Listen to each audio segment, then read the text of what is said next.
mon mantra, je dirais, c'est mieux vaut fait que parfait.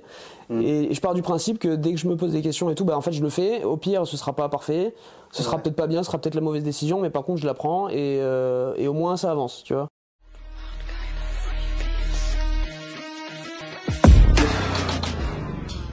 Bonjour à tous, bienvenue sur cette interview d'entrepreneur. Bonjour. Aujourd'hui, on est avec du coup Yann Duranceau. Exact. Et du coup, c'est un entrepreneur qui a créé sa boîte de production d'audiovisuel. Donc, bah, c'est parti, on va découvrir un peu son histoire et son parcours. On va commencer du coup par la première partie. Maintenant, vous connaissez un peu le principe.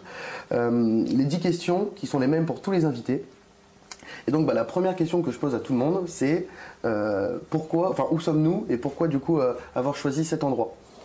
Alors, bon, très simple. Déjà, bonjour à tous. Aujourd'hui, on est dans mes bureaux dans le centre-ville de Nice. Et on a choisi cet endroit parce que c'est... Alors, malgré le fait que ce soit déjà mes bureaux, c'est aussi un peu le lieu où quand j'ai besoin de faire de la création de contenu, de tourner des vidéos YouTube ou des choses comme ça, pour moi ou pour des clients, en général, on le fait là. Donc, pas toujours dans le même setup, soit on bouge un peu le canapé, on se met sur la table qui est derrière. Mais voilà, donc on se met à peu près là. Et l'avantage, comme tu le disais tout à l'heure, c'est qu'on a quelques, on a de quoi éclairer, on a de quoi prendre du son qui est propre, donc c'est cool. Ouais. Ok. À ton avis, est-ce que tu es né entrepreneur ou tu l'es devenu? C'est une super question. Je pense que je suis devenu. En tout cas, je suis pas né entrepreneur parce que mes parents le sont pas du tout. Fils de deux militaires, donc clairement c'est aux antipodes de l'entrepreneuriat. Mais non, je le suis un peu devenu vis-à-vis de mon entourage parce que je voyais beaucoup de personnes en tout cas qui entreprenaient, que ce soit un peu dans ma famille, mais surtout sur des relations amicales. Et ça m'a toujours plu. J'ai jamais su vraiment ce que je voulais faire dans l'entrepreneuriat. Mais depuis que je suis petit, je me suis dit je veux un truc à moi, bosser pour moi, pas avoir de patron, le mauvais garçon en tout cas qui voulait pas recevoir d'ordre de personne et tout. Bon, c'est un peu le cliché, mais c'est un peu ce qui m'a donné envie d'entreprendre, on va dire. Ok. Est-ce que tu as un mentor? Parce que du coup, tu es dans le cadre de Pépite mentor. Mais est-ce que du coup, toi, tu as eu, pas forcément un mentor, mais des gens qui t'ont inspiré ou qui font que tu es là aujourd'hui? Oui, alors j'ai jamais eu de mentor comme on peut l'entendre et surtout comme Pépite peut le prévoir, ce qui d'ailleurs est une excellente chose selon moi. Mais en fait j'ai jamais fait les démarches d'avoir de mentor, donc ça pour le coup c'est pas très bien. Mais parce que j'ai jamais osé aller discuter avec des gens et arriver un peu en mode voilà, moi je connais rien, il faut qu'on m'apprenne. Et c'est ce que clairement j'aurais dû faire. Mais par contre oui, j'ai eu énormément de sources d'inspiration. Alors moi je suis né, de la génération d'entrepreneurs qui a accès à Internet, donc forcément c'est plus simple. Et pour s'inspirer, j'ai eu accès à beaucoup de choses sur Instagram, sur YouTube. Je suis ce qu'on peut appeler un entrepreneur YouTube, quoi. Je me suis beaucoup formé sur YouTube. Et pour le coup, vu que moi mon entreprise tourne autour de la création audiovisuelle, mais on va dire mes mentors, en tout cas mes sources d'inspiration, c'est très lié à la création de vidéos et de photos. Et donc je me suis beaucoup inspiré d'un point de vue déjà artistique. Et ces personnes-là, c'était tous aussi des gens qui avaient leurs entreprises. Donc je m'inspirais aussi sur leur partie entrepreneuriale. Et en fait vraiment j'ai pioché un peu chez beaucoup de gens. Tu vois, si tu me demandes une source d'inspiration, j'en ai pas une. Je dois avoir vraiment une trentaine de personnes que je suis régulièrement, qui ont un peu évolué en fonction de ce que je faisais dans mon entreprise. Et du coup je continue vraiment de m'inspirer de ce qu'ils font. Mais j'ai pas une personne entre guillemets qui a été mon mentor. Voilà. De toute façon, je pense que c'est ce qu'il faut. C'est un peu comme une étude de marché, quoi. Carrément. On ne prend pas qu'un concurrent. Carrément. On prend tous et on prend un peu les meilleures idées de chacun. Et surtout, selon moi, en tout cas, ce qui est très important, c'est de regarder aussi ce qui marche pas. Tu vois. Carrément. Et je pense qu'il y a pas assez de monde, tu vois, encore plus maintenant sur les réseaux sociaux, qui te montrent ce qui fonctionne pas. On est tous d'accord que tout le monde montre un peu la bonne part des choses sur les réseaux sociaux. Si tu regardes les réseaux de tout le monde est toujours plein de travail, tout le monde a tout ce qu'il faut. En soi, je veux dire, je côtoie beaucoup d'entrepreneurs maintenant, dans mon domaine et dans d'autres. Et on va pas se cacher, tu vois, je veux dire, tout le monde enjolive un peu les choses pour que ça paraisse bien et attirer des clients. Mais pour moi, c'est hyper important de montrer aussi, tu vois, les galères, quoi. Donc, et ça, j'aime bien. Et j'avais trouvé à l'époque quelques comptes de personnes sur les réseaux qui partageaient aussi ces choses-là. Et je dirais, tu vois, que moi, c'est vraiment ça qui m'a élevé un peu dans mon entreprise, quoi. Ça permet de ne pas les refaire aussi. Ouais, carrément. Donc, et surtout de te dire que quand ça t'arrive, parce que ça va forcément arriver, quand ça t'arrive, tu dis oui, en fait, il n'y a pas qu'à moi, quoi. Parce que sinon, tu as tendance à te dire, bah, attends, je comprends pas, tout le monde sur les réseaux, il montre que tout se passe bien, qu'il n'y a pas de galère, et moi, il m'arrive toutes les galères du monde. Donc c'est bien de savoir que les autres aussi en chient, quoi. Ouais, voilà, désolé. Complètement. Non, bah, je pense que YouTube, il n'y a pas de problème avec ça. Je pense que, comme beaucoup de personnes, mais est-ce que des gens ne croyaient pas en toi ou du coup en ton projet, en ton entreprise Et pas tant que ça. Okay. Ouais, franchement, ça, tu vois, j'ai pas le storytelling où je peux dire, ouais, voilà, j'ai cravaché pendant 10 ans dans mon garage, personne ne croyait en moi et tout. En soi, j'ai quand même toujours été assez bien entouré. Tu vois, je te disais que j'avais des parents militaires, mais pour le coup, ils ont toujours été très ouverts. Quand j'avais envie de faire des choses, ils nous ont toujours mis beaucoup de confiance, où on pouvait faire un peu ce qu'on avait envie d'entreprendre. Moi, je suis aussi très épaulé par ma femme, qui est entrepreneur aussi de son côté. Donc, on se challenge un peu tout le temps. Et dès que chacun a des projets, bah, on est très solidaire, en tout cas on croit en l'autre à chaque fois. Donc non, et ça j'avoue que c'est un énorme frein.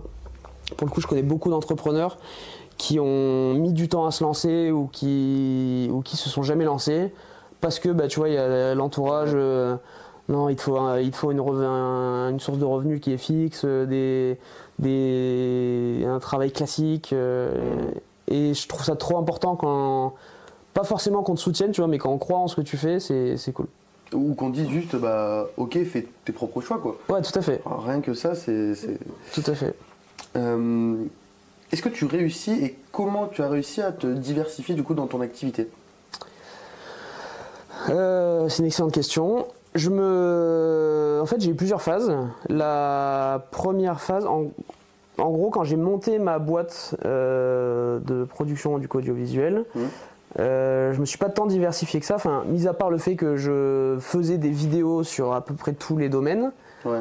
Mais par contre, ça restait de la vidéo, donc je veux dire, si on me demandait, tu vois, je sais pas, de faire un site internet ou quoi, je le faisais pas, c'est pas mon domaine.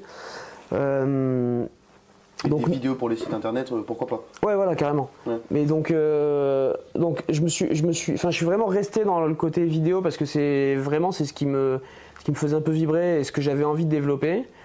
Par contre, si on veut parler purement financièrement, ça, pour le coup, je me suis toujours diversifié parce que vraiment, autant, tu vois, je crois en mes rêves, j'ai envie de faire évoluer ma boîte de prod, tout ça, parce que c'est un truc qui me fait vibrer. Mais au fond de moi, tu vois, je me dis que s'il faut, il y a un jour, ça va me gonfler, que je vais vriller, tu vois. Au final, j'ai déjà fait un changement de vie une fois, parce que j'étais salarié avant de monter ma boîte. Et je me dis, ce jour-là, bah, je serais bien content d'avoir un peu de l'argent de côté et de l'argent diversifié, on va dire. Ouais. Donc en gros, chaque mois ou à chaque fois dans ce que je gagne, en gros, j'essaye d'investir un peu mon argent, que ce soit dans l'immobilier. Tu vois, en ce moment, j'essaye un peu la crypto, parce que je me dis qu'il faut le faire, et voilà, donc je veux le faire. On a créé une société aussi avec ma femme où on a une marque de vêtements. Enfin, en gros, c'est un peu dans cette diversification-là, pour pas rester purement dans un domaine d'activité. Mais pour autant, ça reste dans ce domaine-là, donc la production audiovisuelle, que je crois le plus et que j'ai envie que ça perdure. Ok. Voilà, je sais pas si c'est clair. Complètement clair, et puis très bien, franchement c'est super cool de voir quelqu'un qui justement vraiment se diversifie. Parce que des fois, là j'ai fait quelques petites interviews et puis du coup il y en a qui focus vraiment toute leur énergie sur, du coup, et c'est super bien, mais c'est vrai aussi des fois de se diversifier, c'est aussi en fait, pour moi, il y a vraiment deux écoles, parce que je pars du principe que, en fait, purement financièrement, c'est cliché, mais il faut jamais mettre ses œufs dans le même panier. Mais à côté de ça, tu vois, moi pendant longtemps, avant de trouver ma voie et de monter ma boîte de vidéos, tu vois, j'avais fait pas mal d'investissements immobiliers, je me renseignais beaucoup là-dessus. Parce que bah, financièrement, c'est un truc qui est hyper intéressant, que derrière ça te permet d'avoir une liberté financière, tout ça. J'avais commencé à le faire, très bien, mais pour autant, tu vois, ça me passionnait pas du tout. Ouais. Et en fait, je me vois pas continuer à le faire, et même je me vois pas être indépendant financièrement, avoir investi, gagner mes 5-6 000 balles par mois, ou j'ai mes trucs qui tournent, mes apparts qui sont loués ou quoi. Et à côté de ça, bah, faire rien de mes journées et ça me faisait pas vibrer du tout, tu vois. Et depuis par contre que j'ai lancé ma boîte, j'ai mis beaucoup d'énergie dedans, tu vois. J'ai 90% de mon énergie et de mon argent passe dans ma boîte. Mais déjà d'une, je vois que c'est quelque chose qui me plaît. Et de deux, au final, c'est quand même assez rentable. Donc, tu vois, je me dis, je suis en train de recentrer un peu mon énergie et mon argent sur ça parce que j'y crois et je me dis que bah, ça va générer aussi plus de revenus. Donc je suis mitigé, tu vois, sur la diversification. Je pense qu'il faut, ne serait-ce que pour essayer et ne pas se sentir con le jour où ton activité va s'arrêter. Pour autant, je comprends, tu vois, que tu as besoin de te mettre à fond dans ta boîte et de tout donner en tout cas pour faire en sorte que ça décolle, quoi. Voilà. Est-ce que quelle est la décision la plus difficile de ta vie que tu as pris, peut-être autant côté pro que perso?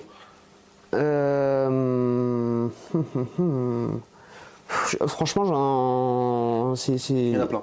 Et non, il n'y en a pas. Ah, ok. Ouais, il n'y en a pas parce que pour le coup, ça, je pense que ça dépend vraiment des caractères de chacun. Quelque chose qui est difficile pour quelqu'un, mais pas forcément pour l'autre. Ouais, tout à fait. Et puis il y en a, tu vois, qui ont beaucoup de tendance à mettre longtemps à prendre des décisions, à cogiter beaucoup avant de prendre des décisions. Et vraiment, je pense pas qu'il y ait de bon ou mauvais côté de la face. Moi, pour le coup, je suis vraiment du style où je vais prendre la décision, quitte à le regretter plus tard. Ouais. Mais en gros, vraiment, tu vois, mon mantra, je dirais, c'est mieux vaut fait que parfait. Et je pars du principe que dès que je me pose des questions et tout, bah, en fait, je le fais. Au pire, ce sera pas parfait. Ce sera peut-être pas bien, ce sera peut-être la mauvaise décision, mais par contre, je la prends et au moins, ça avance, tu vois. Et vraiment, je suis persuadé que c'est très bien de se tromper, que c'est très bien de faire des échecs et tout, que c'est comme ça qu'on avance. Donc en soi, c'est rare que je me pose beaucoup de questions avant de prendre une décision. Et au pire, je me plante, tu vois, et je me suis planté des millions de fois et je continue à me planter. Mais donc, du coup, je peux pas dire, tu vois, j'ai une décision dure. Même de monter ma boîte, tu vois, parce qu'avant, j'étais salarié, j'ai dû quitter mon CDI, ou donc aux yeux des banques, c'est très bien d'avoir ton CDI, tu peux faire ce que tu veux. Bah, en soi, tu vois, j'étais un peu persuadé que ce que je voulais faire, c'était monter ma boîte. Donc, c'était pas une décision très compliquée d'avoir lâché mon taf non plus. Oui, tu le voulais, donc en soi. Ouais, carrément. Et après, à côté de ça, bah, j'ai rien de bien fou dans ma vie, quoi. Enfin, je veux dire, j'ai une vie assez stable, tu vois. J'ai des amis depuis longtemps, j'ai une femme depuis longtemps, j'ai une famille stable. Donc en soi, j'ai pas de grosses décisions, que ce soit perso ou pro, à prendre. Voilà. Ah bah, c'est un droit. Ouais, c'est honnête. Enfin, ouais, voilà, c'est honnête. Et puis, enfin, voilà. S'il y a des décisions qui sont assez naturelles, finalement, c'est bien. Oui. Donc, trop bien. Oui. Est-ce que du coup, voilà, tu parlais de ton mantra, est-ce que tu as 3 mots qui drivent un peu ta vie? Alors, donc il y avait ça, il y a le mieux vaut fait que parfait, ça je me le dis de plus en plus. Bien qu'il faudrait que j'essaie de le gommer un peu des fois parce que des fois c'est quand même bien quand c'est parfait, tu vois. Ouais. Mais sinon, c'est un truc qu'on a avec ma femme aussi pour les boîtes qu'on a en commun ou quoi. C'est en gros le bien mène le bien. Et nous, on est vraiment persuadés que c'est con et il n'y a rien de religieux là-dedans. C'est vraiment, nous, on est à fond, limite dans le karma, tu vois. C'est en gros, plus tu fais du bien, plus va t'arriver du bien. Ouais. Plus tu donnes, plus on va te donner. Et à l'époque, tu vois, j'avais lu beaucoup de livres là-dessus et tout. Et vraiment, je suis persuadé que plus tu donnes des choses, plus tu vas en recevoir, pas forcément de la personne à qui tu l'as donné, forcément. Mais donc, j'essaye, tu vois, toujours de me dire qu'il faut donner. Enfin, tu vois, là, c'est con, tu vois, mais je veux dire, le truc d'aider les étudiants de pépites et tout, je veux dire, j'y gagne rien du tout. Bah ouais. Mais déjà, j'aurais vraiment aimé qu'on m'apporte ces infos quand j'en avais besoin. Et puis je trouve que c'est cool. Et le fait de donner un peu quelque chose, alors en toute humilité vraiment, parce que j'ai pas 25 ans d'expérience ou quoi que ce soit, mais je pense que ça peut déjà éviter des galères à plein de gens, que ça peut aider des gens à se projeter aussi sur certaines choses. Et du coup, je dirais que les mots un peu qui pourraient me guider, c'est un peu vraiment le bien amène le bien. Encore une fois, c'est très cliché, mais ça marche bien et ça fonctionne bien et ça permet surtout de prendre les choses avec beaucoup de sourire, de joie et c'est cool. Et quand tu travailles avec le sourire, c'est mieux, tu vois. Ah bah, ouais. Voilà. Ça passe plus vite les journées.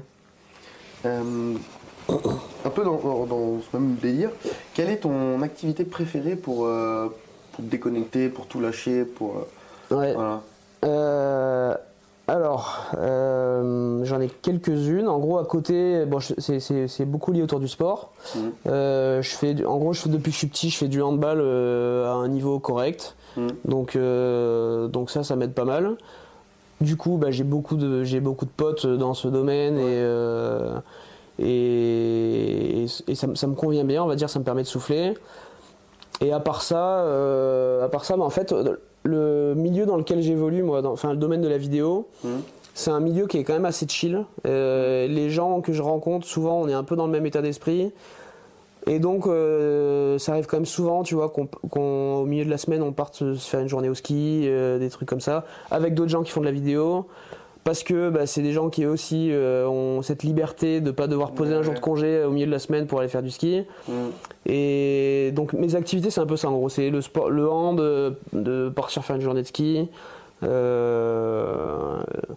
Et c'est tout, parce qu'en soi, j'ai jamais trop besoin de souffler. Je veux dire, j'adore mon taf.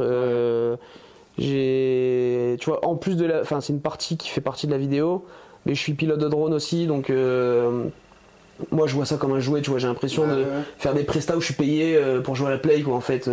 Et du coup, en fait, même des prestats où je dois aller piloter mon drone, j'ai l'impression que ça me fait souffler, quoi. Donc c'est un métier kiff, quoi. Ouais, grave. Ouais.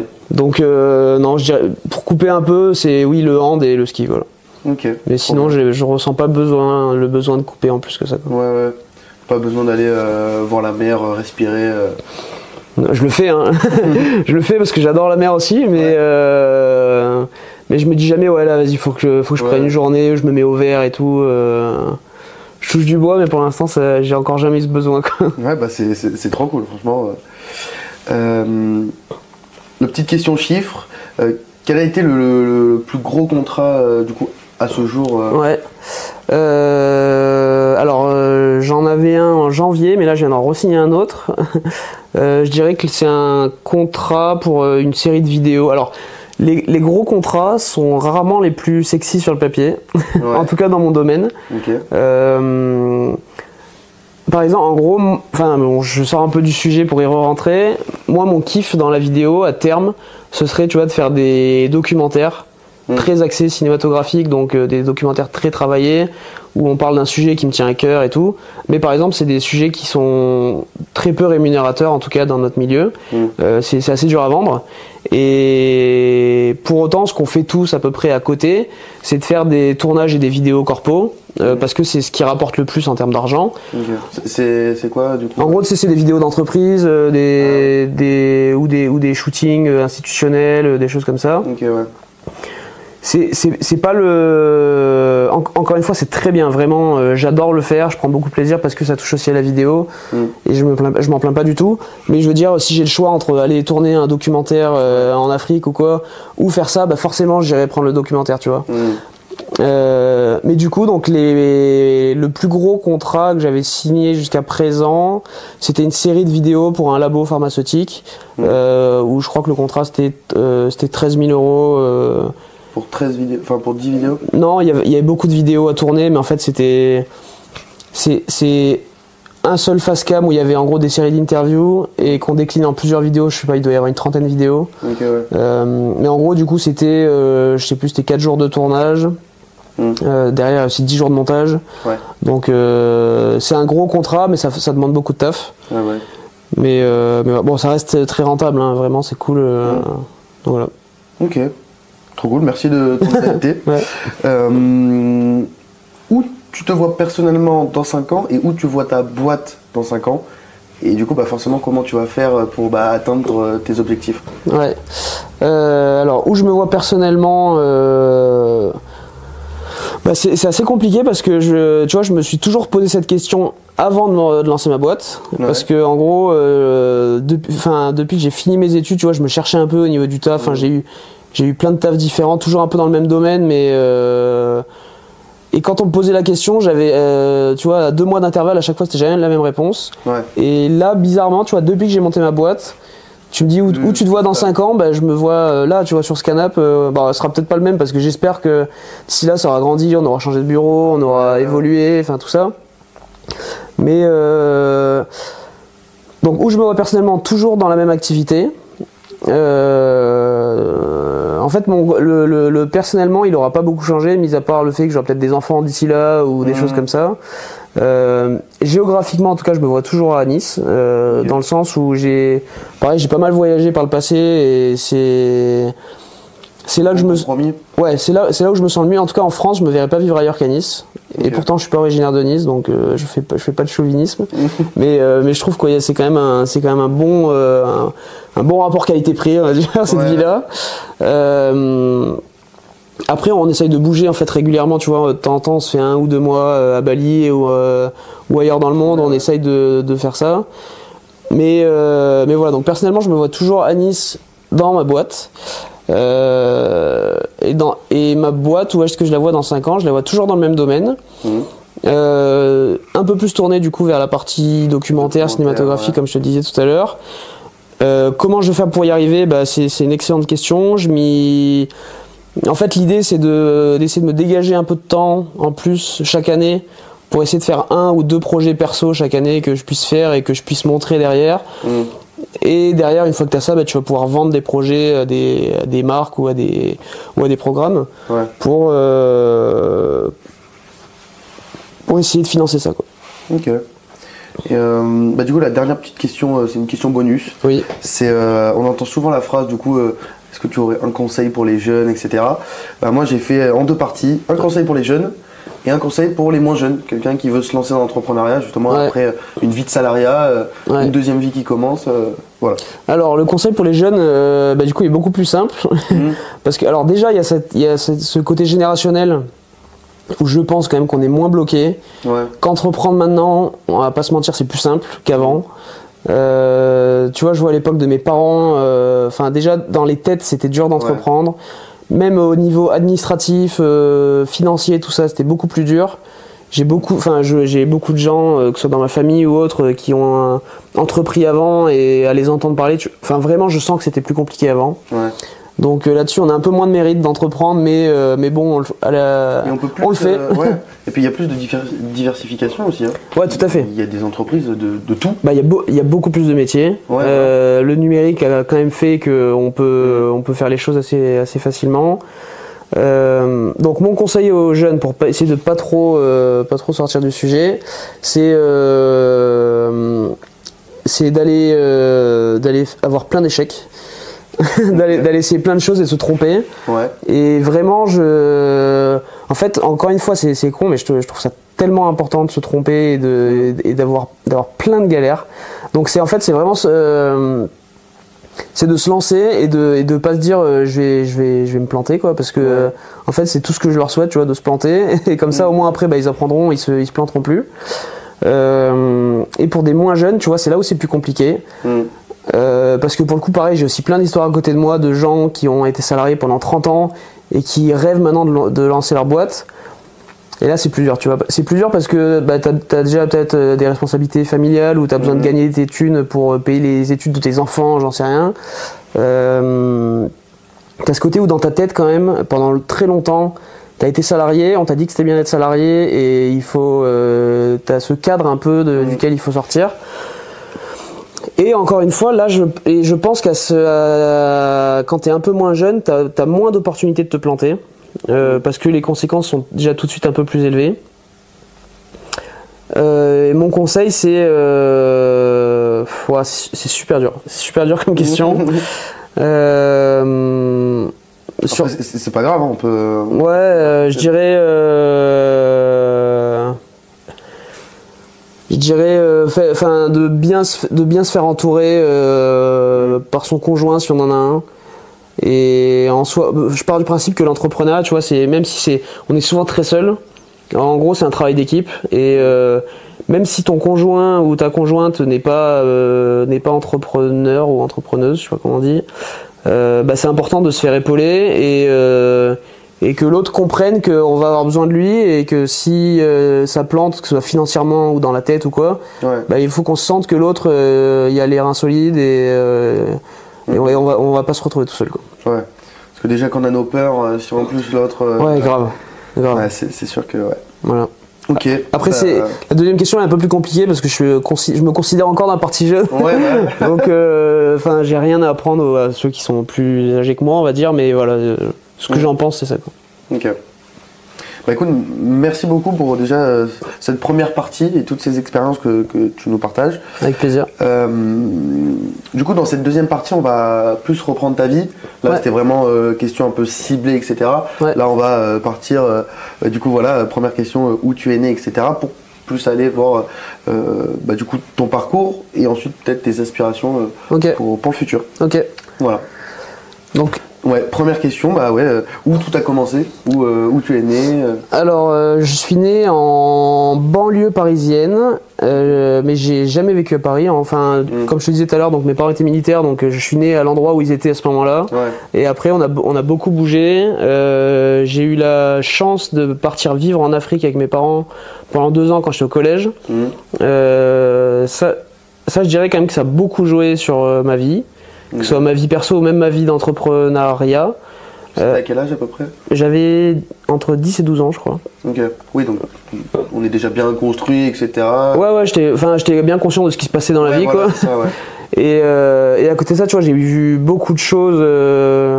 Bon, c'était à Djibouti, en Afrique, mais je veux dire, c'est un pays où, je veux dire, c'est pas dur à vivre. Hein. Ça se passait bien. Pour nous, ça se passait très bien. Mais pour autant, j'ai côtoyé beaucoup de gens qui étaient très, très, très, très pauvres. Et du coup, ça te fait relativiser un peu sur la chance qu'on a. Et en gros, vraiment, depuis ce moment-là, je me dis qu'en France, c'est cool, qu'on a plein de bonnes choses pour nous aider à vivre et pour nous aider du coup à entreprendre, là, dans mon cas. Et pour moi, c'est hyper important. Je continue de voyager souvent parce que à chaque fois que je voyage, je me dis putain, vraiment en France, c'est cool, quoi. Ouais. C'est cool. Pour entreprendre, c'est très simple. Ok, il y a les galères administratives, tout ça. On est trop prélevé par les impôts, ce que tout le monde dira. Selon moi, franchement, on n'est pas à plaindre, quoi. Donc voilà. Franchement, on est le pays le plus enclin à développer l'entrepreneuriat en Europe. Hein. Franchement, ouais, je pense. On est le seul pays à mettre autant de budget. Rien que ça, pépite. Ouais. C'est génial, je trouve. Franchement. Ouais, mais tu auras tout le temps des gens qui te disent que c'est pas assez bien. Mais ils ne pas ailleurs. Donc, Oui, voilà. Enfin, pour moi, il faut sortir un peu, regarder. La seule chose sur laquelle on est un peu bridé, selon moi, tu vois, c'est vraiment sur le côté état d'esprit. Mais je suis pas sûr que ce soit que français, tu vois. C'est où on a peur un peu d'entreprendre parce qu'on a peur de se casser la gueule, de perdre de l'argent, parce que le système bancaire en France, tu vois, il est un peu restreint. Il faut avoir un CDI, tout ça. Mais je pense que ça va évoluer. Et à part ça, franchement, on a tout pour entreprendre, tu vois. On a le chômage, quoi, tu vois. C'est énorme, en fait. Tout le monde, c'est énorme. Si on a un peu travaillé avant, je sais que moi, quand j'ai lancé ma boîte, je me suis dit, ok, en fait, j'ai 2 ans où je peux me planter, je peux me tromper de A à Z et j'aurai un revenu tous les mois du chômage. Enfin, aucun autre pays ne fait ça, tu vois. C'est ça, ouais. Donc, c'est trop bien. Quel genre d'enfance, du coup, en tant qu'enfant de militaire ou pas, tu as eu ? J'ai une super enfance. On a bougé. J'avais des parents qui étaient hyper présents, où ils nous ont fait faire plein de choses. Ils nous ont fait découvrir beaucoup de choses. Mon père nous a fait faire beaucoup de sport. On avait une mère qui était hyper active aussi, donc on a beaucoup voyagé. En vrai, j'ai pas à me plaindre de mon enfance, quoi. Est-ce que, du coup, en étant jeune ou en étant encore dans les études, tu as lancé un premier small business ou Ouais. Quand j'étais au collège, on avait monté une bande avec des potes où on volait des stylos plumes et on les revendait. Non, c'est tout. Franchement, non, pareil, quand j'étais en Afrique, tu vois, enfin, ça fait rire toute ma famille parce que je voulais absolument gagner un peu d'argent et genre, je prenais des tablettes de chocolat de mes parents, je faisais des stands dans la rue où je vendais mes chocolats, quoi. Mais c'est tout, à part ça. Ouais, mais c'est déjà génial. Oui, bah, tout le monde te dira dans la famille que j'avais la fibre entrepreneuriale parce que je vendais du chocolat quand j'avais 11 ans, quoi. Mais non, à part ça, non. Bah, c'est super rigolo l'histoire du chocolat. Du coup, avec combien d'argent tu as créé cette boîte? Parce que là, on voit le très beau local, ouais. Mais j'imagine qu'au tout début de la boîte, c'était pas direct le local. Alors, on a commencé. Alors, tout le mérite ne m'appartient pas. Comme je te disais, donc ma femme est entrepreneuse aussi. Ouais. Elle a lancé son agence de com, je dirais un an et demi avant moi. Ok. Donc, il y avait déjà ça. Alors, c'est un bon comme un mauvais côté parce que du coup, quand moi je me suis lancé. Elle, c'était sa boîte n'avait qu'un an, donc c'était pas non plus hyper structuré et du coup on se lançait un peu tous les deux dans l'inconnu sans revenu fixe à deux, donc ça un peu galère, mais on n'avait pas d'enfant donc on peut se permettre de se planter. Ouais. Au début, on a bossé de chez nous. Les premiers salariés que ma femme avait, on les avait pris en alternance. Et on bossait de chez nous aussi, donc on les faisait venir bosser chez nous. C'était un peu la galère, mais ça marchait bien. Et ensuite, on a pu prendre ces locaux. Donc en fait, on a toujours, bien qu'on ait eu deux boîtes distinctes, tu vois, on partage les locaux, on fait les choses ensemble, donc c'est plus simple. Trop bien. Je veux dire, tout seul, j'aurais pas pu aussi rapidement, en tout cas, assumer autant de choses. Et du coup, donc pour répondre à ta question, avec combien j'ai lancé. En fait, moi, pour mon activité, la seule chose dont j'ai besoin, c'est du matériel pour filmer et pour monter mes vidéos. Donc, un ordinateur, une caméra. Et en gros, j'ai dû investir, je sais pas, je dirais 7-8 000 balles pour commencer au début. Ok. Quand t'es pas dans l'entrepreneuriat, ça peut paraître être une somme assez importante au début parce que tu dis qu'il faut les sortir. Mais quand je compare à tous les autres milieux d'entrepreneuriat, c'est rien du tout, tu vois. Je veux dire, j'ai un pote qui est podologue, il a dû faire un crédit pour acheter des machines, tu vois, à 40-50 000 balles et tout. Je veux dire, moi, j'ai dû investir 8 000 balles. Ok, tu vois, au pire, tu les perds, au pire, tu te plantes, bah, t'as perdu 8 000 balles, tu revends ta caméra, t'en récupères 5 000. Ouais, c'est ça. T'as risqué 3 000, quoi. Donc, encore une fois, j'ai de la chance, je suis dans un domaine qui demande pas trop d'argent pour se lancer, on va dire. Ouais. Ouais, c'est un bon juste milieu parce qu'aujourd'hui, il y a des business où on peut se lancer limite avec rien, juste un ordinateur. Ouais. Mais c'est vrai que c'est peu en soi. 5 000 euros, c'est. Oui. Donc, alors, ça c'était pour me lancer. Ensuite, forcément, oui, investissement. Voilà, depuis le chiffre s'est un peu démultiplié. Ouais. Mais bon, c'est normal, ça suit son cours. C'est des trucs que je refacture aussi à mes clients. Donc, ça c'est logique en fait. Ouais, oui, complètement. Voilà. Ok. Qu'est-ce qui t'a fait du coup aimer ce métier? Et du coup, j'aimerais bien revenir aussi sur les métiers avant. Ouais. Tu nous as dit que c'était un peu le même secteur d'activité. Alors non, pas du tout. Ouais. C'était en fait, en gros, moi j'ai fait des études un peu de commerce. Tu vois, j'ai fait un DUT Tech Deco. Okay. Après, j'ai fait une licence pro marketing numérique. La licence pro, tu vas commencer à toucher un peu à la partie Photoshop, tout ça. Mais c'est tout. Et ensuite, en gros, donc moi. Depuis l'arrêt de mes études, j'ai toujours bossé dans des aspects commerciaux. En gros, j'ai bossé dans des startups ou dans des cabinets de conseil où je vendais des choses en fait. Tu vois, c'était toujours du service. J'ai jamais vendu de produits. Et j'ai eu de la chance. En tout cas, tout ce que j'ai vendu, ça a toujours été des services, on va dire qualitatifs. Je vendais pas des trucs basiques, on va dire, donc ça c'était déjà plus intellectuellement riche, on va dire. Mais ça me passionnait pas en fait. Enfin, j'ai jamais craché sur mon taf parce que c'était bien, j'étais content, je gagnais bien ma vie. Mais pour autant, je veux dire, j'allais jamais le matin en me disant ouais c'est trop bien aujourd'hui, je vais travailler quoi, tu vois. Ouais. Et sans me plaindre pour autant, mais voilà, c'était pas non plus la folie. Et en fait, parallèlement. Depuis mes études, j'ai donc ma femme qui était déjà à l'époque, qui était ma copine, qui était micro-influenceuse à l'époque, elle avait un petit compte Instagram quoi, et du coup il fallait quelqu'un pour lui prendre ses photos, et c'est comme ça que j'ai commencé à me mettre dans la photo. Trop bien. Alors je tiens à dire que je ne prenais aucun plaisir à la prendre en photo, parce que c'est un monde très girly qui m'intéressait pas du tout, donc prendre ses tenues en photo en fait. Non, quoi. Enfin, je le faisais par amour, on va dire, mais c'est tout. Et après, petit à petit, on a acheté un peu plus de matériel pour faire des plus belles photos. J'ai commencé à m'intéresser vraiment aux techniques sur la photo. Après, il y a un peu l'ère de la vidéo qui est arrivée, donc j'ai commencé à faire des premiers montages, ça a commencé à me plaire.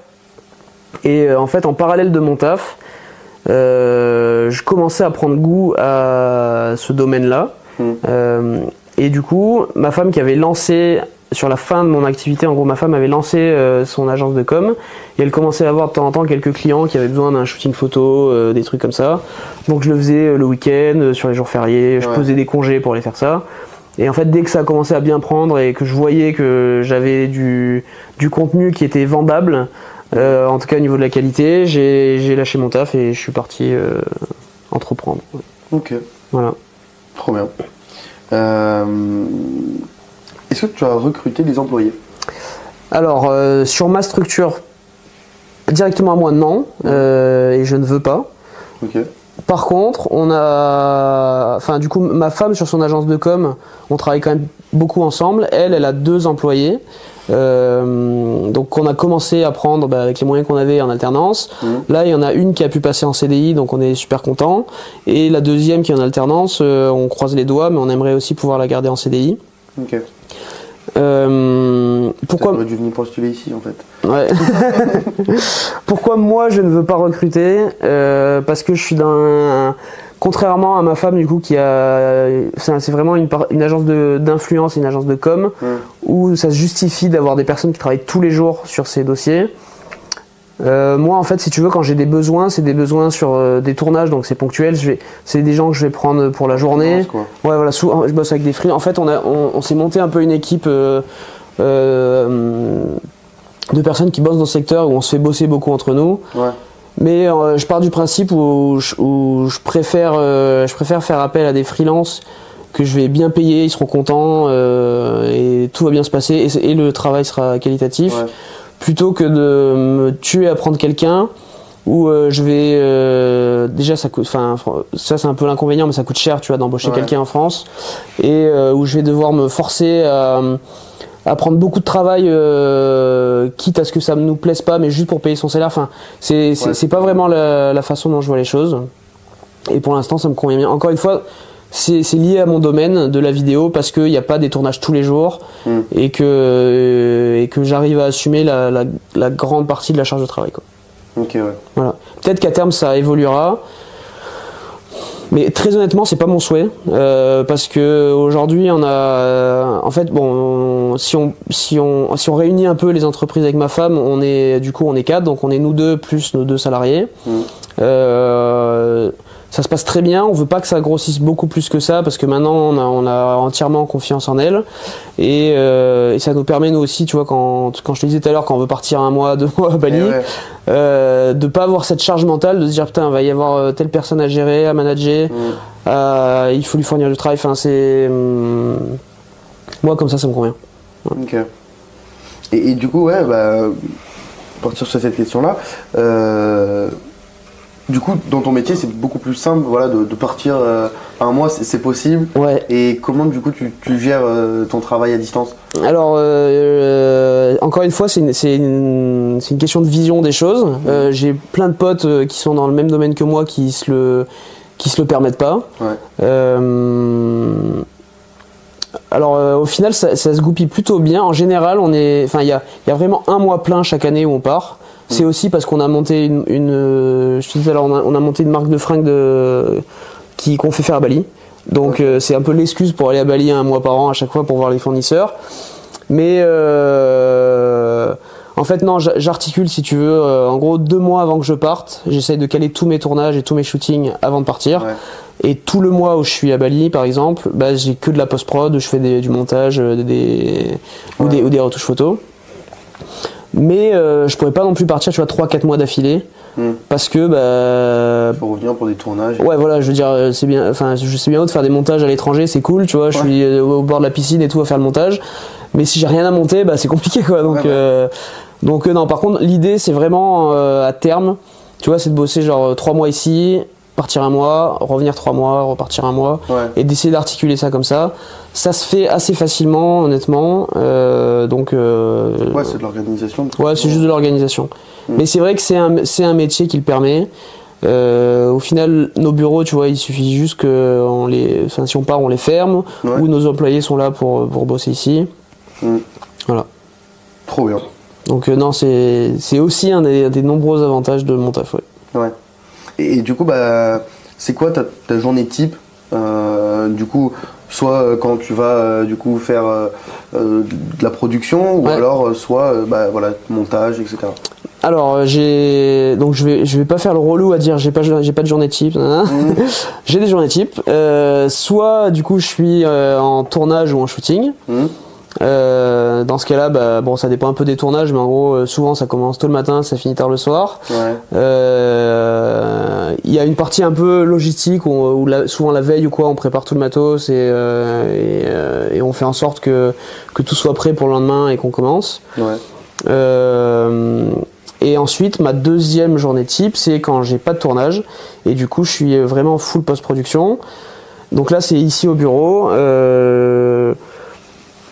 J'essaye de venir pas trop tard. En gros, pour moi, le gros inconvénient de ce taf, c'est que tu peux vite tomber dans une mauvaise routine, tu vois. Où, ok, t'as pas de patron, tu dois faire ton montage, mais en gros, tu pourrais te lever à midi tranquille. Ça, je veux surtout pas tomber là-dedans. Et c'est pas du tout mon caractère. Donc, en gros, ma journée type quand je suis en post-production, c'est genre, je sais pas, je viens au bureau, tu vois, vers 8h, 8h30. Je me mets en détente.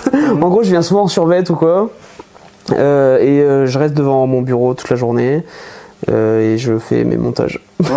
Voilà. En soi, simple, efficace. Simple, efficace. Okay. C'est pas mes meilleures journées parce que je préfère la partie tournage. Mais pour autant, tu vois, des fois, quand t'enchaînes genre 2 semaines full de tournage où t'as pas un jour de repos et tout, des fois, franchement, c'est bien de venir, de se poser, de travailler en chaussons. Franchement, c'est trop bien. Donc, au final, j'apprécie les deux types de journées, quoi. Voilà.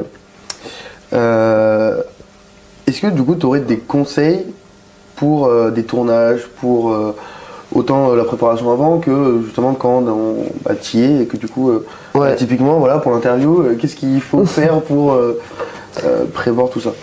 Alors ça dépend forcément de là où on en est dans notre activité. Moi, ce que je conseille vraiment surtout, c'est de vérifier, enfin pour les tournages hyper important, c'est de vérifier toujours les choses 2, 3, voire 4 fois. Genre c'est hyper con, tu vois, mais quand je fais mon sac ou quand je range mes affaires et tout pour préparer le tournage, je vérifie genre 8 fois si j'ai bien 6 cartes SD, si j'ai bien toutes mes batteries qui sont chargées. Je me casse la tête là-dessus, mais en fait, tu peux pas laisser le doute. Tu peux pas te laisser de doute sur le fait qu'il y a un truc qui va couiller le jour du tournage, parce que mine de rien, tu vois, pour moi c'est la seule pression qu'il y a un peu dans ce métier-là. C'est qu'il y a beaucoup d'argent en jeu. C'est que, ok, toi, t'as ta journée de tournage que t'as facturé, je sais pas, 1000 balles la journée ou quoi. Donc, tu te dis, le client, ça lui coûte 1000 balles que je sois là toute la journée. Mais ce qu'il faut voir aussi, c'est que eux derrière, tu vois, ils monopolisent des équipes, ils font venir des gens, ils préparent, tout s'organise en fait autour d'un tournage. Et tu peux pas te dire qu'il y a une possibilité que ton tournage va merder parce que t'es un gland et que t'as oublié de prendre tes cartes SD, tu vois. Et ça c'est hors de question. Et ça m'est arrivé il y a pas longtemps où je m'en suis voulu, mais genre en fait j'ai oublié que j'avais un tournage un jour, j'avais mal noté dans le calendrier et le client m'appelle, il me dit t'es où, et j'étais pas là, tu vois. Et genre ça c'est la pire chose qui me soit arrivée depuis le début de mon entreprise, et ça n'arrivera pas une deuxième fois, c'est sûr. Et en fait c'est juste que j'ai pas assez checké que j'avais bien noté mon truc dans mon agenda. Donc si j'ai un conseil, c'est vraiment tout vérifier 3-4 fois. Après, en termes de matériel, J'ai pas de conseils en soi, je veux dire, ça dépend de ce qu'on filme, ça dépend du budget, ça dépend de ce qu'on préfère comme matériel. Et chacun a son avis, tu vois, même sur des lumières, t'en as qui vont éclairer une scène différemment que d'autres. Enfin, t'as des règles à suivre parce que c'est comme ça, il faut le faire. Mais il y a quand même beaucoup de flexibilité dans ce qu'on peut faire. Ouais. Finalement, c'est un peu un métier artistique aussi, hein, comme tu dis. Ouais, non, mais bien sûr. On va dire, c'est la joie des métiers artistiques, c'est qu'il n'y a pas vraiment de règles, chacun fait un peu comme il veut. Ouais. Mais avec un certain cadre, et je déconseille de se perdre. Mais tu vois, où je te disais, c'est hyper important d'avoir des échecs. Ben, là, tu vois, je suis trop content que ça. Bon, il y a forcément les 2-3 heures sur place où j'avais des sueurs et tout. Ouais. Mais après coup, je me dis, mais je suis trop content que ça me soit arrivé maintenant, parce qu'au final, c'était pas un tournage hyper important pour moi. Et je me dis, putain, c'est sûr, ça m'arrivera plus, c'est sûr. Et si ça m'était pas arrivé là, ça aurait pu m'arriver sur un truc un peu plus galère, tu vois. Ouais. Donc voilà. Après, peut-être qu'un gros contrat, tu t'en serais plus rappelé, tu l'aurais direct noté. On peut pas savoir. Ouais, Est-ce que t'as déjà tout failli arrêter, balancer, ou non, regrette rien Non. J'ai déjà, je me pose souvent la question. Enfin, on me pose souvent la question de, en gros, le jour où ta boîte ça marche plus et tout, tu fais quoi? Tu vas reprendre un taf et tout. Et ça, c'est non. Tu vois, c'est hors de question. Je veux dire, pour le coup, maintenant, j'ai quand même beaucoup d'entourage qui sont entrepreneurs ou quoi, donc. C'est un peu pète-cul ce que je vais dire, mais je trouve que en entreprenant, il y a vraiment moyen de gagner de l'argent de partout, tu vois. Enfin, je veux dire, si tu réfléchis comme il faut, et pour moi, en fait, il faut surtout entraîner ton cerveau à réfléchir comme il faut, mais il y a vraiment moyen de gagner de l'argent, pas facilement parce que c'est pas vrai, mais il y a moyen de gagner de l'argent. Donc, je veux dire, le jour où ma boîte ne marche plus, tu vois, j'irai pas retrouver un taf CDI, ça c'est mort, c'est hors de question. Et par contre, j'ai encore jamais eu le moment où je me dis je vais tout plaquer, parce que encore une fois, j'adore toujours mon job et que j'ai encore jamais eu de galère d'argent liée à mon job. Où je me dis là, vas-y, ça fait 3-4 mois, j'ai plus de thunes, là c'est chaud quoi. Et franchement, enfin, je touche du bois, mais ça m'est encore jamais arrivé. Et c'est aussi pour ça que je veux pas spécialement recruter et prendre des gens vraiment salariés. C'est parce que en vrai ça peut arriver, tu vois, je veux dire, tu nous mets un deuxième Covid ou quoi, franchement t'as des salariés à assumer, et sachant que je veux dire, moi le jour où il y a un deuxième Covid, il y aura, ça va bloquer tous les tournages, enfin il y a plein de trucs qui vont s'arrêter. Donc je sais que s'il y a un nouveau confinement, je suis dans la merde, tu vois, financièrement. Donc non. Voilà. Okay. Oui, ça fait pas partie des métiers où même pendant le Covid c'est un peu. Ouais, je pense que tu as certains clients qui restent parce que dans le digital, tu vois, ils auront besoin de communiquer et tout. Mais je veux dire, 80% du truc s'arrête quoi. Oui, un documentaire, là c'est mort. Ouais, voilà, des trucs comme ça. Au final, tu as quand même beaucoup de notre activité qui est, tu vois, de filmer des fois des événements, des trucs comme ça, que t'avais plus d'événements. Ouais. Donc ouais, non. Mais non, franchement, j'ai jamais eu l'idée de me dire là, ça me gonfle, j'arrête tout. Quoi. Ouais. Et typiquement, ouais, justement, pour tu prospectes ou c'est que du bouche à oreille? Ouais. Comment. C'est quoi? C'est tout ton site internet qui te ramène tes clients? Très bonne question. Alors. J'ai la chance de quasiment jamais avoir eu à prospecter. Okay. Et en plus, tu vois, je viens d'une filière à la base commerciale, donc je me suis dit, trop bien, en vrai, je vais monter ma boîte. Ouais. Commercialement, je sais faire, tu vois. Ouais. Alors déjà, c'est faux, parce que vendre quelque chose pour une boîte et vendre ta personne toi-même, ça n'a rien à voir. C'est beaucoup plus dur d'aller te vendre en mode, vas-y, je suis le meilleur, tu vas faire des vidéos avec moi et tout. Surtout que quand tu commences, c'est forcément faux, vu que t'es pas le meilleur, t'es le plus nul, en fait, quand tu commences. Donc non. Et alors au début, tu vois, j'ai un peu prospecté par principe, parce que je me suis dit, il y a des boîtes avec qui je voudrais bosser et tout. Mais encore une fois, tu vois, j'étais pas du tout prêt au niveau de la qualité de ce que je faisais dans mon contenu. Donc je pense que limite je me suis plus grillé qu'autre chose, où j'avais démarché des gens. La dernière fois j'ai calculé, tu vois, j'ai uniquement 2 clients que j'ai démarchés. Je veux dire, toutes mes autres démarchages, ça n'a jamais marché. Et pourtant je pars du principe que je sais démarcher, tu vois, je veux dire, c'était mon taf avant. Mais donc non, ça n'a jamais marché. Et c'est beaucoup le réseau. Mon site internet, je l'ai fait pour une vitrine, pour si j'ai des clients qui me demandent. En fait, c'est plus les gens me disent, tiens, on a entendu parler de toi, est-ce que tu as un site internet qu'on peut aller checker? Ouais. Je leur envoie, mais je veux dire, mon site ne m'amène pas de clients. J'ai eu une seule demande, je crois, sur mon site un jour. J'ai été tellement choqué que j'ai pas cru, et ça n'a rien donné derrière. Mais non, du coup, beaucoup de réseaux. Encore une fois, c'est un milieu qui est assez fermé, et plus tu travailles, en fait, plus tu rencontres des gens sur des tournages où ça match pas. Quand ça match, en général, ils te rappellent, ils te refont bosser sur d'autres choses, et c'est un peu comme ça que ça se fait, quoi. Mais aujourd'hui, vraiment, zéro démarchage. J'ai fait, tu vois, il y a 3 semaines avec un pote qui est aussi dans le milieu. On s'est dit, vas-y, viens, on va démarcher un peu pour s'y remettre, et surtout pour cibler des boîtes qu'on avait vraiment envie de le faire. Et ça n'a pas donné grand chose non plus. Ouais. Ok. Et encore une fois, c'est très dur parce que quand tu vends ta personne et qu'en plus c'est sur un milieu qui est un peu artistique, tu vois, il y a le côté où si tu vas démarcher, inconsciemment ça montre à tes clients et aux gens que tu démarches que en fait t'as pas de taf, quoi. Donc ce qui n'est pas le cas. Ouais. Oui et non, après je suis d'accord avec toi parce que en tout cas dans notre cas on démarchait simplement parce qu'on voulait cibler des entreprises en particulier pour lesquelles on voulait vraiment travailler, et Dieu sait qu'on manque pas de taf, mais je sais que moi il y a plein de gens des fois que de la façon en tout cas dont ils me démarchent, je me dis ok, en fait t'as pas assez de travail donc tu démarches. Et dans un milieu artistique comme ça, c'est triste, mais quand t'as pas de taf, c'est que ton contenu il est pas assez qualitatif, tu vois.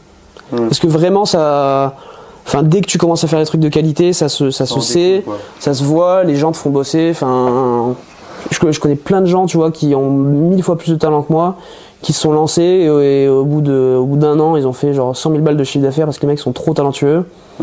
Et les mecs n'ont pas besoin de démarcher, tu vois. Je veux dire, le travail vient à eux, quoi. Ouais. Donc c'est un peu c'est psychologique, mais c'est vrai que de démarcher, c'est un peu l'aveu de faiblesse, de te dire ce que je fais c'est pas assez qualitatif, donc les gens m'appellent pas. C'est un peu un cycle négatif, mais voilà. Ok. Du coup, durant toutes ces années d'expérience, est-ce qu'il y a plusieurs choses que du coup tu as retenues, des leçons quoi, que tu as retenues? Alors c'est qu'il faut être sympa. Et c'est la plus grosse leçon, et c'est ce que je dis à tout le monde quand on me demande. C'est qu'en fait les gens, bizarrement, leur choix principal de bosser avec un prestataire, en tout cas sur la partie créative, bizarrement c'est pas la qualité du travail. Ok, ouais. Enfin, le choix numéro 1, bien sûr que je veux dire, tu peux être le plus sympa si ce que tu fais c'est à chier. Oui, bien sûr. Bon, on va pas se mentir, il y a de grandes chances que ça se finisse assez vite. Mais pour moi, les gens bossent avec un prestataire, et c'est mon cas aussi quand je bosse avec des prestataires. On bosse avec des gens déjà sympas. Je veux dire, pareil, tu peux bosser avec un mec qui fait le meilleur taf du monde. Si c'est un con fini et que tu sens que le mec c'est une mauvaise personne, tu ne continues pas avec lui. Et ce qui va aussi avec la sympathie, c'est la facilité. C'est pour moi, il faut rendre les choses faciles à tes clients et ceux avec qui tu bosses. Et je veux dire, tu vois, on a tous des exemples dans nos vies où, tu vois, c'est un truc con, mais genre t'as envie de refaire ton appartement, tu veux sous-traiter un peintre. Bah si le peintre il commence à dire bah non là vas-y, là j'ai pas de dispo, je vais venir une fois le mardi, ensuite je reviendrai dans 6 mois, ensuite peut-être que je reviendrai. Enfin tu vois, c'est galère, donc t'as pas envie de bosser avec. Et pour moi c'est rendre les choses faciles à tes clients. T'as besoin que, et d'ailleurs c'est ce que tous mes clients me disent et je suis trop content, c'est le meilleur compliment du monde, c'est qu'à chaque fois ils me disent en fait c'est trop simple de bosser avec toi, tu vois. Ouais. Et je préfère qu'ils me disent ça plutôt qu'ils me disent tes photos sont trop belles. Ouais. C'est vrai. Ouais. C'est que l'expérience client elle est grave, quoi. Grave. Et pour moi c'est au-dessus de tout. C'est au-dessus de la qualité de ce que tu vas produire, c'est l'expérience client, que ce soit facile pour eux et que tu sois sympa. Et voilà. Vraiment c'est la plus grande leçon que j'en tire, quoi. Ouais. Et du coup tu as répondu un petit peu tout à l'heure, mais dans le futur, qu'est-ce que tu aimerais mettre en place là, peut-être dans 1 an? Ouais, c'est ce que je te disais tout à l'heure. C'est vraiment c'est faire des projets perso qui vont devenir pro par le passé et travailler sur des vrais documentaires avec un sujet qui me tient à cœur. Là, je suis déjà parti il y a 3 semaines ou un mois, je sais plus. Je suis parti 2 semaines en Inde. À la base, c'était pour un documentaire qui ne s'est pas fait, mais bon, bref, du coup, ça m'a encore plus nourri mes envies de le faire. Ouais. Et en fait, tous les jours, tu vois, je suis en veille. C'est con, tu vois, mais tous les soirs, quasiment, j'ai un documentaire où je suis trop inspiré par ces choses-là. Et j'ai vraiment envie que ce soit la direction que ma boîte prenne. Donc je te le dis, d'ici 5 ans, je ferai des documentaires de l'espace, c'est sûr. Okay. J'espère. Ouais. Bon, bah, cette deuxième partie est finie. On va passer à la dernière partie. Ouais. Du coup, pour les prochaines interviews, si jamais vous souhaitez venir participer à cette troisième partie, parce que du coup, je sais pas si tu te rappelles, mais le but c'est d'avoir quelqu'un qui a un projet en rapport avec le secteur d'activité de la personne et que l'invité donne des conseils du coup à cette personne qui veut se lancer, quoi. Trop cool. Et du coup, je vous laisse me mettre votre projet, me l'expliquer du coup à hugo100h.tech@gmail.com. Après on s'appellera, je vous explique tout et on essayera du coup de se caler ça pour les prochaines interviews. Donc étant donné que voilà, là il n'y a personne,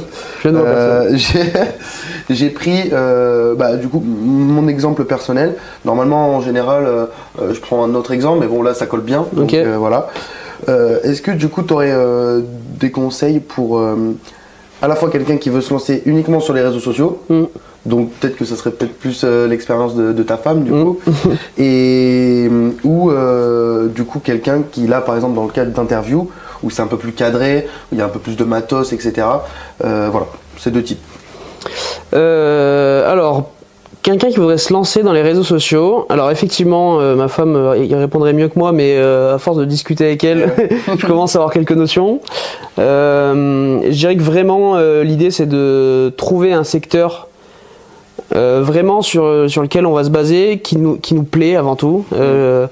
Parce qu'il y a beaucoup de gens qui essayent de se placer sur les réseaux en mode ouais là j'ai vu qu'il y avait de la thune à se faire, et en fait tout le monde réfléchit beaucoup trop avec la thune et c'est une erreur monumentale. Alors c'est très important d'avoir de l'argent, mais ça se voit en fait quand on n'est pas passionné par ce qu'on fait, et les gens cherchent à suivre des gens qui sont passionnés.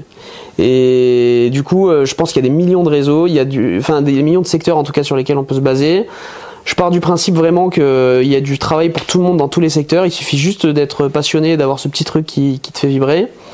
Et ensuite, c'est le deuxième aspect, on va dire, c'est sur la partie régularité. Il faut prendre conscience que c'est un vrai taf. Il y a beaucoup de personnes qui disent vas-y là c'est bon, je vais me lancer.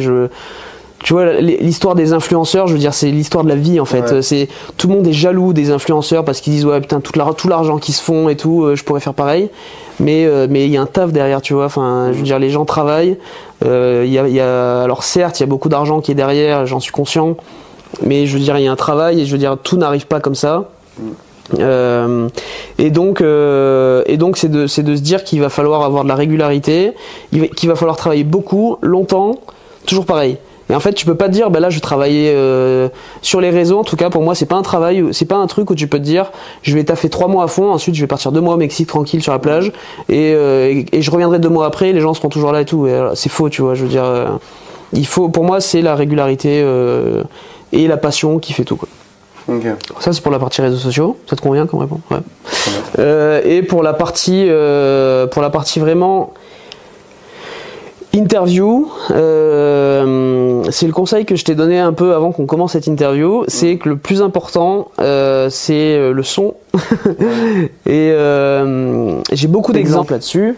En fait, tu vas beaucoup plus facilement regarder une vidéo qui a un son qui est très bien mais qui a une qualité visuelle qui est pas bonne, plutôt que l'inverse. En gros, j'ai déjà des collègues qui ont fait l'erreur où ils avaient une qualité image de ouf, tu vois, dernière caméra et tout, mais le son, ils se sont dit vas-y, c'est pas le plus important. Et en fait, tu regardes pas la vidéo, quoi, parce que surtout pour une interview, je veux dire, on sait bien quand le setup il est beau, quand il y a un beau cadrage, à terme, tu vois, c'est ce qu'il faut faire. Mais je veux dire, ce qui t'intéresse, c'est le fond de ce qui se passe dans l'interview, quoi. Donc limite, c'est une interview, c'est triste, mais c'est plus un podcast que tu vois, enfin, c'est hyper important d'avoir ça. Donc mon premier conseil, on va dire, c'est tout miser sur le son au début. Surtout que l'avantage, c'est que ça coûte moins cher que des caméras. Donc tu vois, je pense qu'il vaut mieux genre filmer à l'iPhone mais avoir un micro-cravate plutôt que de filmer avec une caméra de cinéma et pas avoir de micro. Donc ça pour moi hyper important. Et ensuite c'est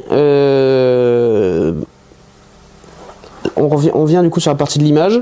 C'est même avant encore une fois d'acheter des bonnes caméras, c'est acheter de la lumière. Et en gros une lumière ça fait tout. C'est pareil, tu peux en avoir qui coûte pas très cher. Et c'est ça qui sublime en tout cas une vidéo.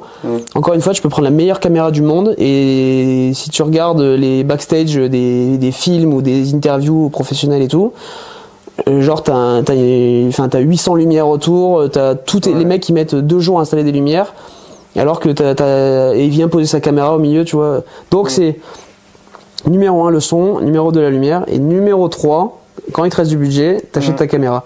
Et tout le monde fait l'inverse. Tout le monde se dit là il faut que je mette 3000 balles dans une caméra. Si on a les moyens, tu vois, c'est très bien, on le fait, mais son, lumière, caméra ensuite. Et ce type de tips, tu l'avais au début ou pareil Et non. Tout le monde Voilà, moi j'ai commencé, j'ai mis 2000 balles dans la caméra. Ensuite j'ai acheté des objectifs qui coûtaient chacun 500, 600 balles. J'avais des images qui t'a chié, quoi. Voilà. Un son qui était pas très bon non plus. Mais la différence c'est que moi pour le coup quand je commençais, je filmais pas beaucoup d'interviews. Donc le son, on va dire, je m'en foutais un peu parce que je prenais des musiques libres de droit et je mettais dessus. Et voilà, quoi. Et après, et pareil, encore pour les interviews, c'est différent que des vidéos classiques. Mais dans les montages, ça sert à rien d'essayer d'en faire trop, surtout au début. En fait, quand les gens se lancent dans la vidéo, souvent, et moi le premier, et vraiment, tu peux demander à tous ceux qui font de la vidéo, quand ils regardent leur première vidéo, t'as envie de gerber, quoi, en fait. Et ça va de partout et tout. Ouais, ça va de partout. On met tous des effets qui vont dans tous les sens, genre de montrer que je sais faire du montage et tout. Et aujourd'hui, dans mes montages, je fais plus d'effets, je fais plus rien, je fais plus de transition à la con où ça bouge, sauf quand on me le demande, mais du coup c'est des transitions qui sont beaucoup plus travaillées. Mais en fait c'est tout le monde le dit dans le milieu, les plus grands vidéastes et tout, la meilleure transition c'est le cut, tu vois, c'est juste tu cut et tu mets un autre plan, et juste par contre tu réfléchis pendant que tu tournes à quel moment tu vas faire ton cut et pourquoi et dans quelle scène, et il faut que chaque cut ait un intérêt et que ça serve à l'histoire de ce que tu racontes. Mais l'histoire est beaucoup plus importante que les effets de montage, quoi. Et ça aussi pour moi, tu vois, c'est et pour le coup dans l'interview je pense que ça joue beaucoup.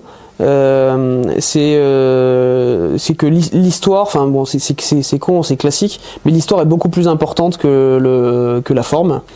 Et c'est hyper important, tu vois, de préparer son interview. Là, ce que t'as fait, tu vois, tes questions et tout, c'est trop bien. D'ailleurs, je trouve que je m'attendais pas à des questions comme ça. Je m'attendais à des questions simples en mode un peu les trucs Combini ou questions classiques, tu demandes et tout. Et je trouve que vraiment elles sont bien tournées et elles sont tournées de façon réfléchie, donc c'est cool. J'essaye en tout cas et c'est surtout comme tu as dit tout à l'heure, c'est pas juste avoir des phrases bullshit, etc. Les phrases bullshit, c'est peut-être première partie avec les 10 premières questions, mais après j'essaye vraiment d'avoir une sorte de discussion et de voir l'expérience de la personne et pas voir que les bons côtés, quoi. Parce que c'est ça, voir surtout le process. C'est ça. Donc non, mais franchement c'est hyper intéressant, et pour le coup dans l'écriture de ton truc c'est quali, donc c'est cool, bravo. Merci. Et pareil, un truc que je trouve que tu fais assez bien et qui est très important en interview, et ça pour le coup moi je me suis formé sur les interviews pour le savoir. C'est en gros, c'est hyper important quand tu interviews quelqu'un de laisser des blancs, genre tu sais où par exemple là je suis en train de te parler, je suis à la fin de ma phrase, bah tu vois, peut-être tu vas pas me répondre tout de suite. Et moi, en fait, inconsciemment, ça me donnait envie de développer encore un peu plus. Ouais. Et après, on le fait quand t'es interviewé, en fait, la personne interviewée le fait quand elle se sent écoutée. Mais je veux dire, un bon intervieweur, c'est pas quelqu'un qui va parler tout le temps pour amener forcément à ce qu'il a envie d'entendre. C'est beaucoup de place à laisser naturellement ce que va dire la personne, quoi. Et ça, du coup, tu les obtiens des fois en laissant des blancs. Au début, ça peut paraître gênant, mais des fois, il suffit juste de regarder comme ça, hop, tu laisses un blanc. Et le mec, tu vas voir, il va recontinuer. Voilà. Et c'est là que souvent, il va te sortir des petites dingueries qui vont te servir. Voilà. Okay. Et t'as beaucoup, si tu veux, je t'en filerai aussi en parallèle, mais t'as des gens qui sont spécialisés vraiment dans les interviews et qui t'apprennent à... Souvent, c'est des gens aussi qui font des documentaires et ils t'apprennent à bien mener ton interview. Et quand tu découvres ces tips-là, genre, tu dis ouais, en fait... C'est logique, mais totalement, totalement. Et en fait, tu te dis, mener une interview, c'est... Encore une fois, tu vois, tu vas avoir plein de gens jaloux qui vont te dire, mais le mec fait juste une interview, il pose des questions, son taf, c'est tranquille et tout. Sauf que non, une interview, ça se prépare. Ouais, grave. Ça s'apprend à faire des interviews et c'est pas donné à tout le monde de le faire. Ouais. Voilà. Bah franchement, ça fait un mois, là je crois que t'es la 5e interview que je fais. Ok. Ça fait un mois que je bouffe des interviews pour voir comment l'intervieweur gère un peu l'invité, mais aussi voir tous les tips qu'il pouvait donner, comment faire une bonne interview, tout ce genre de vidéos. Et bah franchement, je pense que si j'avais pas fait ça, si je préparais pas les interviews, si rien que d'aller sur le LinkedIn ou des trucs comme ça, ça en apprend vachement. Bah oui. Et du coup, si quelqu'un ne le fait pas, c'est vrai que... en vrai, tu vois, c'est presque un travail du journaliste sur certains trucs. Enfin... Ouais, non, mais c'est pas inné. Faut bien que les gens se disent que t'arrives pas juste avec ta caméra, hop, tu poses 3 questions que t'as envie et ça va bien se passer, quoi. J'ai de la chance, c'est assez naturel, mais c'est vrai que c'est vraiment un métier. Oui. En soi, Après, tu tomberas forcément sur des personnes où ça va être plus compliqué que d'autres, parce que t'en as qui sont moins enclins à parler, t'en as qui sont moins à l'aise devant des caméras, et c'est là où tu vas progresser, parce que c'est le taf de quelqu'un qui interviewe les gens, c'est de mettre à l'aise les gens, et de faire en sorte que la personne ait envie de se livrer à toi, tu vois. Donc ça paraît trop important, et ça s'apprend. Voilà. De toute façon, je suis qu'au début, là. Franchement, merci beaucoup. Vraiment, merci beaucoup. Avec grand plaisir. Pour toutes ces infos, pour toutes ces expériences. J'espère que vraiment les gens qui vont nous écouter, même si on n'est que 20, au moins... C'est déjà énorme, 20 qui regardent l'interview en entier. Ouais, grave, surtout en entier. Donc j'espère que ça vous aura plu. N'hésitez pas à mettre un petit commentaire, ça aidera au début. Et peut-être que du coup, il y en a certains qui t'auront séduit par rapport au métier. Peut-être qu'il y en a qui vont se lancer, peut-être, ça serait génial. Tout ce que je leur souhaite. Si vous voulez partir à Bali. Donc, franchement, voilà, merci encore. C'était super, un agréable moment. Avec grand plaisir. Merci à toi. Et je peux que te soutenir en tout cas dans ce que tu fais. C'est hyper cool. Je sais que c'est quelque chose qui va te plaire. Donc continue et tu verras en fait ta progression vraiment rapidement. En fait, l'avantage de ces métiers-là, c'est que tu te vois évoluer assez rapidement et si tu continues en tout cas là-dedans, tu verras, forcément tu vas devoir lâcher un peu de thunes acheter comme je te disais le son, les trucs comme ça, mais tu verras que rapidement tu vas arriver à des trucs qui te séduisent, en tout cas visuellement et tout, et là tu commences déjà bien à kiffer, et puis même, tu vois, moi c'est ce que j'adore aussi dans les interviews, c'est que tu ressors toujours un peu moins con que quand t'es rentré dans la pièce. T'as appris des choses que la personne t'a dit. Même si c'est la personne la moins intéressante au monde, elle aura forcément quelque chose à te dire que tu connaissais pas. Et c'est trop bien. Donc, enfin, vraiment, je te souhaite plein de bonnes réussites dans tes projets, que ça continue d'évoluer et on peut refaire une interview dans un an, je suis sûr que ce sera beaucoup mieux. Tu vois, mais déjà. autant que pour moi que pour toi, peut-être j'espère que ça aura évolué ouais, carrément. côté, donc, Carrément. Ok, bah merci beaucoup. Avec plaisir, à la prochaine. Je sais jamais vraiment comment finir après justement ces petits mots là. Ouais, Je sais pas comment finir, c'est incroyable.